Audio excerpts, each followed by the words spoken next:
चीन भारत के पूर्वी लद्दाख में कब्जे की फिराक में है, तो समंदर में वो लगातार भारत की जमीन पर कुदृष्टि डाल रहा है। श्रीलंका तक उसने अपने अड्डे जमा लिए हैं। इतना ही नहीं, भारत के धुर विरोधी पाकिस्तान को भी वो फाइटर जेट से लेकर मिसाइलों से लैस ड्रोन विमान देने जा रहा है। खुद चीनी सेना इस समय लद्दाख में अपने हमलावर ड्रोन विंग लॉन्ग सेकंड के जरिए भारतीय इलाकों की निगरानी कर रही है, तो समंदर में उसकी पनडुब्बियों और युद्धपोतों ने भारत की नींद हराम कर रखी है।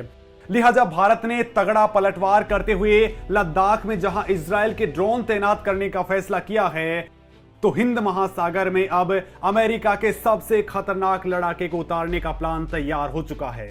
दोस्तों, भारतीय नौसेना MQ-1 प्रेडेटर ड्रोन की 30 यूनिट खरीदने के लिए आगे बढ़ चुकी है। घातक मिसाइलों से लैस ये ड्रोन लंबे वक्त तक समुद्र में निगरानी कर सकता है। इतना ही नहीं, जरूरत पड़ने पर इसमें लगी मिसाइलें दुश्मन के जहाजों या ठिकानों को निशाना बना सकती हैं। इस ड्रोन को प्रेडेटर सी एवेंजर या RQ-1 के नाम से भी जाना जाता है, क्योंकि चीन के विंग लॉन्ग ड्रोन 2 के हमला करने की क्षमता को देखते हुए भारतीय नौसेना को ऐसे खतरनाक ड्रोन की बेहद जरूरत है।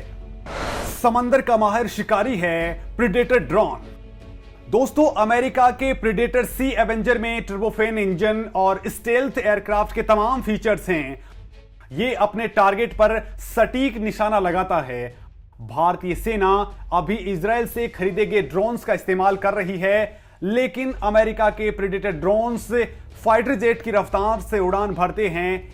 इन ड्रोन्स के मिलने के बाद भारत न केवल पाकिस्तान बल्कि चीन पर आसानी से नजर रख सकता है।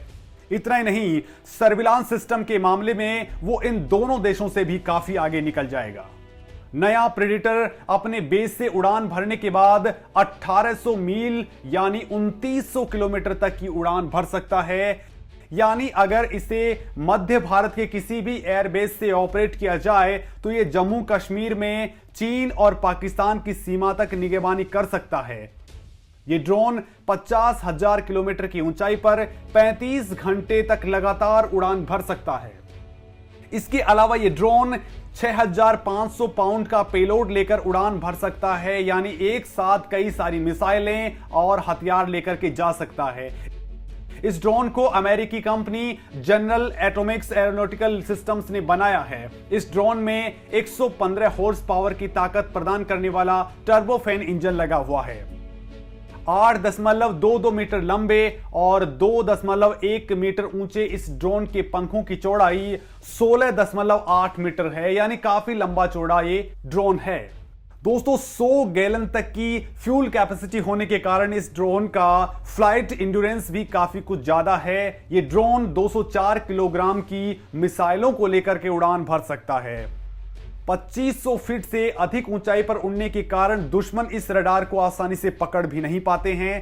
इसमें 2 लेजर गाइडेड AGM-114 हेलफायर मिसाइलें लगाई जा सकती हैं।